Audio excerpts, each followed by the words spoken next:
For 25 years, I kept a secret from my husband, a secret about our son. This is the story of how that secret finally came out and shattered everything we thought was real. At that moment, he just stared. Not shouting, not anymore. Just this awful hollow look right through me. 25 years, Sarah, he whispered, the sound like dry leaves skittering across the cobblestones outside. Our son, standing right there hearing this. Was any of it real? Michael? Oh God, Michael's face, crumpling, disbelief warring with a dawning, sickening understanding. That's the image seared behind my eyes. The moment? The gilded cage finally shattered, its bars bent and broken on the polished heart pine floor. How does a life unravel? Is it slow, insidious, like the damp Charleston air creeping into the bones of these old houses? Or is it sudden, violent, like a summer thunderstorm ripping through the battery?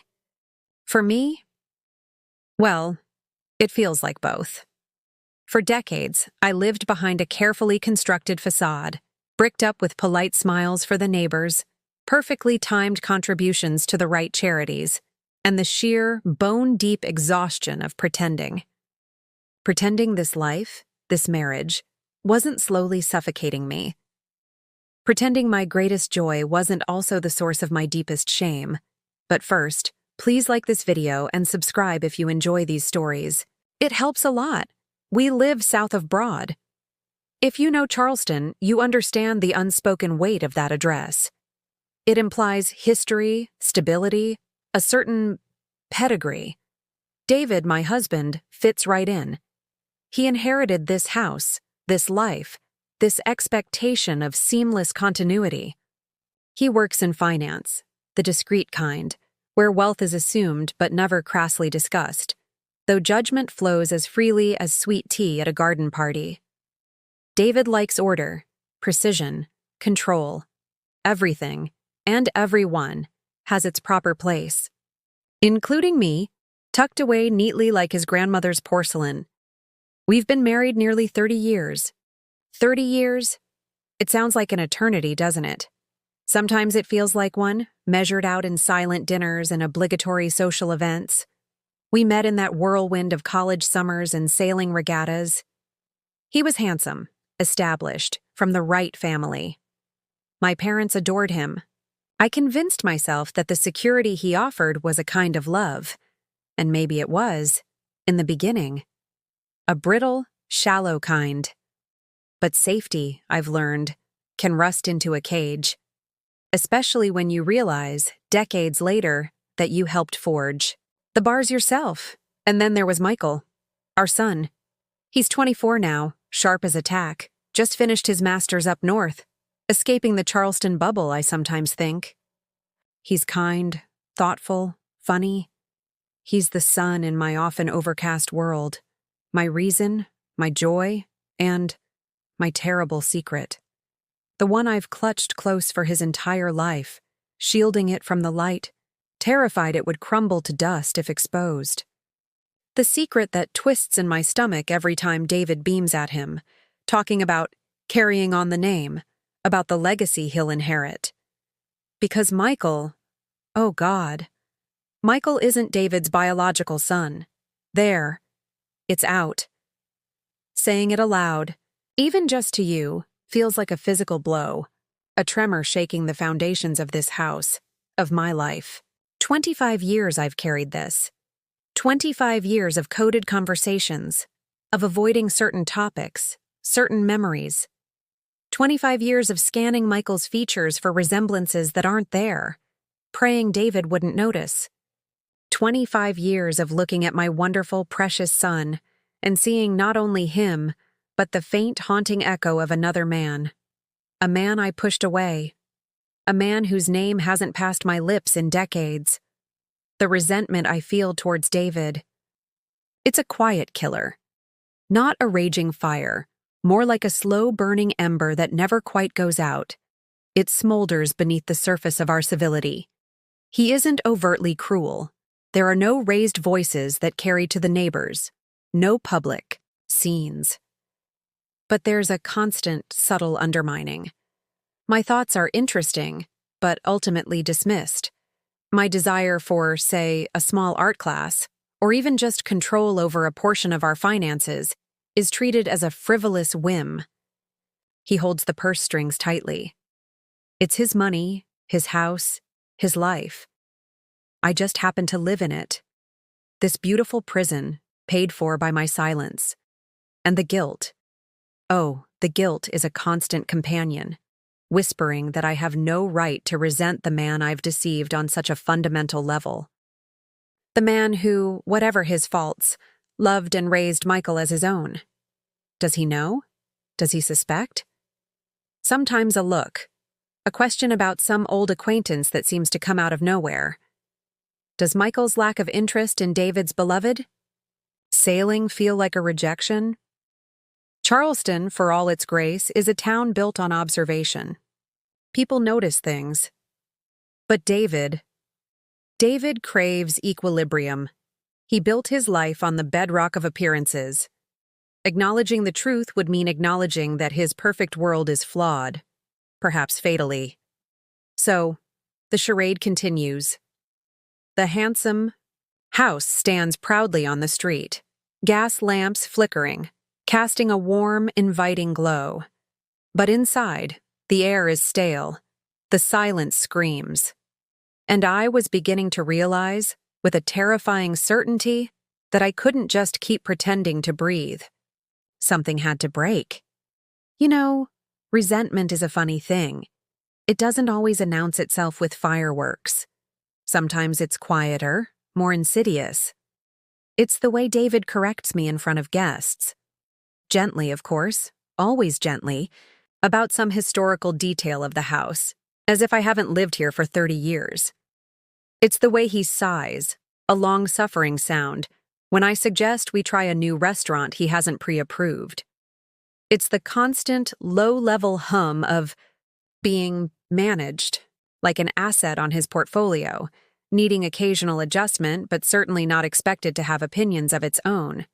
He'll come home from the office, shedding his suit jacket like shedding a skin, expecting dinner to be ready. Not because he's demanded it outright, but because the expectation hangs in the air, thick as the summer humidity. We'll sit at opposite ends of the long mahogany dining table, the silver gleaming under the chandelier, and the silence will stretch between us, punctuated only by the clink of cutlery against porcelain. Sometimes he talks about his day, mergers, acquisitions, the market, things I'm expected to listen to with quiet interest, but my input isn't really required or desired. My own day, maybe lunch with a friend, someone he approves of, managing the house accounts, the ones he allows me access to, perhaps trying to find solace in the garden, seems trivial in comparison, unspoken. The financial control? It's subtle, but absolute. It's not that we're struggling. David's made sure of that, his family legacy is secure, but my access to funds is curated. There's the household account, meticulously tracked. Any larger expense, anything beyond groceries or the dry cleaning, requires a conversation. A justification. It's framed as prudence, fiscal responsibility. But it feels like dependence. It keeps me tethered, reminding me constantly that this beautiful life isn't truly mine. I remember wanting to take a pottery class a few years ago. Just something for myself, something creative. The look of faint amusement on David's face, the gentle suggestion that perhaps my time would be better spent overseeing the caterers for his upcoming business dinner. I dropped the idea. It was easier than facing that quiet condescension. Easier than justifying wanting something just for me. And all the while the lie pulses beneath the surface. Living with it is like carrying a second heartbeat, erratic and unpredictable. Every time Michael calls and talks about his plans, his future, I feel a surge of pride, quickly followed by a cold wave of fear. What if he somehow finds out? What if the carefully constructed narrative of his life, our life, crumbles? David, bless his oblivious certainty, loves to point out supposed family resemblances. "He has your eyes, Sarah," he'll say, beaming. And I'll smile back, heart pounding, thinking, yes, he does. But he has his father's laugh, not yours. It wasn't some sordid, long drawn-out affair. It was a moment, a lifetime ago. David and I had hit a rough patch, barely a year into the marriage. The gloss had worn off, replaced by the reality of his expectations, his quiet dominance. I felt unseen, unheard, adrift. And then there was him. He was different. An artist visiting Charleston for a brief residency. He saw me, not just David Wentworth's wife. He listened. He laughed. It was a spark in the gray monotony I felt settling over my life. It happened just once. A reckless, stupid, exhilarating mistake fueled by loneliness and cheap wine under a palmetto moon. I was riddled with guilt immediately, terrified of the consequences. I pushed him away, ended it abruptly. 2 months later, I found out I was pregnant. David was overjoyed. It was exactly what he wanted, solidifying our place, ensuring the family line. My relief that he didn't question it warred with a sickening shame. It cemented the lie, became its cornerstone. I told myself it was for the best, for Michael's sake, for David's sake even, providing him with the son he craved, sparing him the humiliation. But mostly, I think, it was for my own sake. Cowardice, dressed up as sacrifice. I buried the artist's memory, his name, his face, deep down, hoping it would stay buried forever. But secrets have a way of festering, don't they? They poison the ground they're buried in. So yes, the resentment simmers, towards David for making me feel so small for so long, but mostly, overwhelmingly, towards myself. For the choice I made all those years ago, and for the choices I keep making every single day by perpetuating the lie. Every polite smile, every shared meal, every family photograph. It's all part of the performance. Michael is graduating soon. David's planning a huge party here at the house. All our friends, his business associates, the Charleston elite. A celebration of his son's success. The thought fills me with a familiar dread, a tightness in my chest. How many more celebrations can I endure, smiling brightly while my insides are screaming? How much longer can this facade possibly hold? The cracks are starting to show. I can feel it. And I'm terrified of what happens when it finally gives way. Life has a strange way of throwing you a lifeline when you least expect it. Or perhaps, when you're so deep underwater you've almost forgotten what air tastes like. It wasn't dramatic, no sudden revelation under a stormy sky. It was quieter, unexpected. It began at, of all places, a fundraiser for the Spoleto Festival, one of those events David insists we attend, all starched linen and polite applause. I was doing my usual, smiling, nodding, nursing a glass of lukewarm Chardonnay, feeling like a well-dressed ghost. David was, naturally, holding court with some city council members, discussing zoning ordinances or some such vital topic. I'd drifted towards the silent auction tables, pretending to be interested in a week at a Kiowa Island beach house I knew we'd never actually bid on. That's when I heard a voice, a little hesitant, beside me. "It's a lovely piece, isn't it? The light in it is quite something." I turned, expecting one of the usual Charleston matrons, perhaps Mrs. Henderson from the garden club. Instead, it was a woman I didn't recognize. She was probably around my age, perhaps a little younger, with kind eyes and an open, intelligent. To me, she wasn't dressed in the typical Charleston uniform of pearls and pastels. There was a touch of something more artistic, more individual about her. Her name, I learned, was Eleanor Vance, and she was new in town, an art historian consulting for one of the smaller galleries on Chalmers Street. We started talking, not about the auction items, but about art itself, about the way a painting could capture an emotion words couldn't touch. It was refreshing. For the first time in what felt like years, I was having a conversation that wasn't about David's business, or Michael's achievements, or the endless minutiae of Charleston society. Eleanor didn't seem to care about the Wentworth name or the address south of Broad. She just talked to me. She asked my opinions, and she actually listened to my answers. It was such a simple thing, yet it felt revolutionary. We met for coffee the following week. Then again. It turned out Eleanor had moved to Charleston for a change of pace after her own life had taken an unexpected turn. A quiet divorce, a desire for a smaller, more meaningful existence. She was candid, unpretentious, and possessed a gentle, wry humor that I found myself drawn to. She saw the beauty in Charleston, yes, but she also saw the cracks in its polished veneer, the things unspoken, the histories papered over. She wasn't blinded by the myth of it all, which, in a strange way, made me feel less alone in my own disquiet. These meetings with Eleanor became my small rebellion, my secret garden. I didn't tell David much about her, just mentioned a new acquaintance. He wouldn't have understood, or worse, he would have dismissed it. An art historian? How quaint, I could almost hear him say. With Eleanor, I could talk about books we'd read, ideas that sparked my interest, even cautiously at first, about the sense of stagnation I felt. I never, of course, breathed a word about Michael, about the colossal secret that defined my life. But simply having someone who saw me, Sarah, not just Mrs. David Wentworth, began to stir something. It made the weight of my choices feel heavier, more acute. Each pleasant hour spent with Eleanor, each moment of genuine connection, threw the emptiness of my marriage into sharper relief. Why had I settled for so long?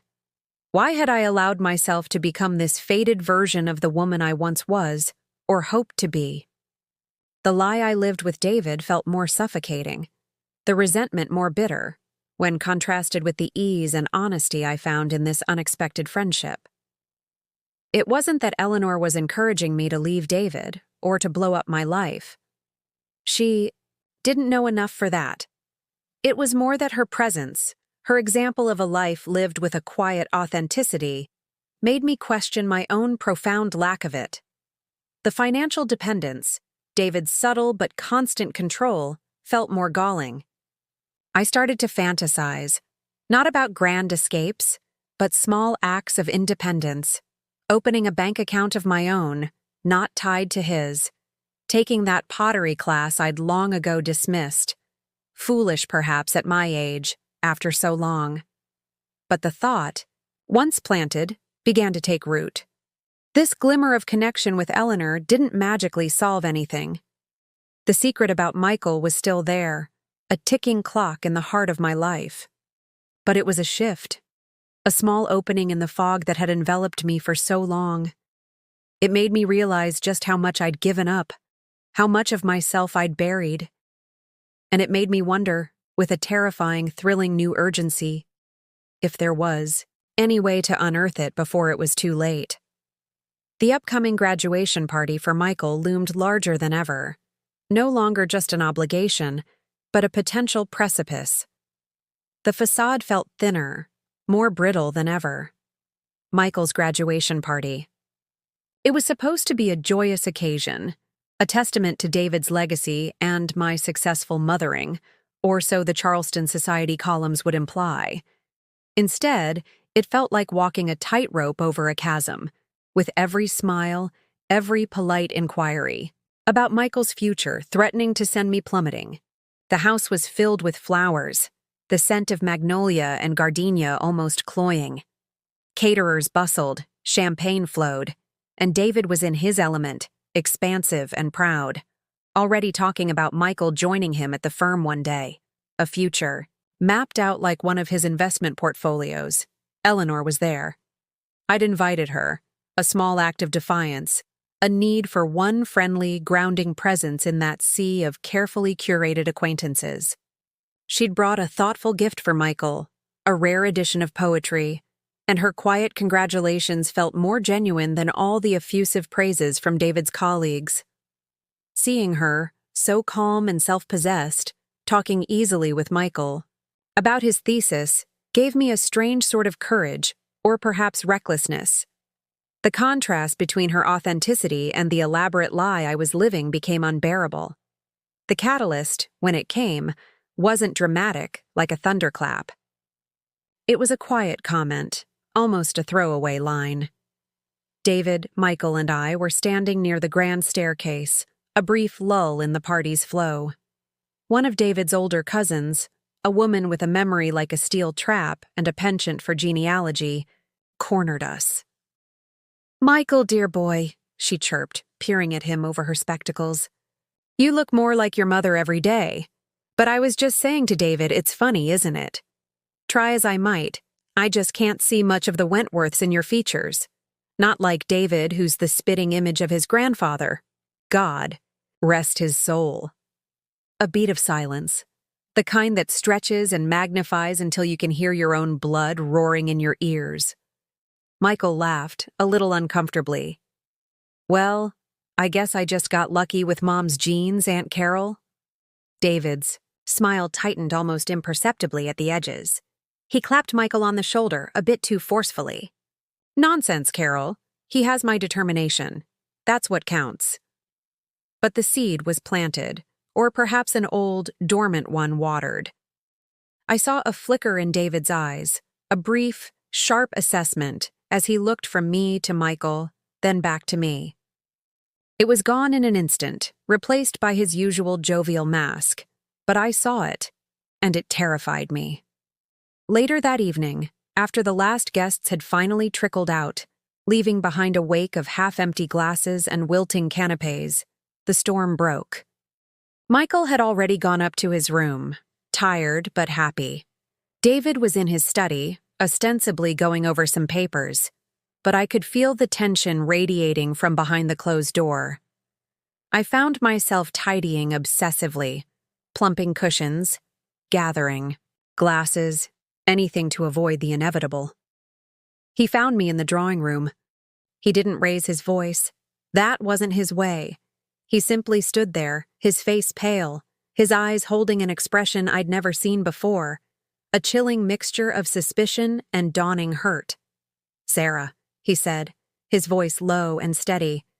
"Carol's comment tonight, it got me thinking about a lot of things, about you back then, before Michael was born." My heart hammered against my ribs. This was it, the precipice. "David, she was just making idle chatter," I tried, my voice sounding weak even to my own ears. "Was she?" He took a step closer. "There was always something different about your pregnancy with Michael. You were distant, and afterwards. I chalked it up to hormones, to new motherhood. But there have been whispers, haven't there, over the years? Little things I chose to ignore because it was unthinkable." He paused, and the silence was heavy, suffocating. "Michael doesn't look a thing like me, does he, Sarah? Not really. Not when you truly look." I wanted to deny it. I wanted to spin another web of lies, to soothe him, to push this horror back into the shadows where it belonged. But looking at his face, at the genuine pain now etched there, the years of carefully constructed deceit felt like a lead weight in my stomach. Eleanor's quiet authenticity, her courage in remaking her own life, flashed in my mind. What was I so afraid of losing anymore? This gilded cage? This life built on a lie? The words came out, barely a whisper at first. "No, David, he doesn't." The air seemed to crackle. He didn't move, didn't speak for what felt like an eternity. Then, "Whose son is he, Sarah?" The question was flat, devoid of emotion, which was somehow worse than any rage. And so, after 25 years, the truth began to spill out. Not all of it, not the name, not the details of that brief, foolish encounter, but the essential, devastating fact that Michael, the son he adored, the heir he cherished, was not his. I watched as the carefully controlled mask of David Wentworth shattered. The shock, the disbelief, the profound, gut-wrenching betrayal that contorted his features. It was like watching a building crumble in slow motion. "All these years," he finally said, his voice hoarse, raw with a pain that mirrored my own guilt. "Our whole life. Our marriage. Michael." He couldn't finish the sentence. He just stared at me, and in his eyes, I saw the death of everything we had built, however false its foundations. The weight of my choice, made so long ago, had finally come crashing down, and the aftermath was only just beginning. The deceptive facade was in ruins around us, and the silence in that grand Charleston drawing room was the sound of a world ending. The silence that followed the confession wasn't empty. It was thick, heavy, charged with the wreckage of 30 years. David didn't explode. He didn't pack a bag or demand I leave. In a way, that would have been easier, cleaner. Instead, he withdrew. He became a ghost in our beautiful Charleston house, moving through the rooms with a chilling quietness, his presence a constant, cold reminder of the chasm that had opened between us.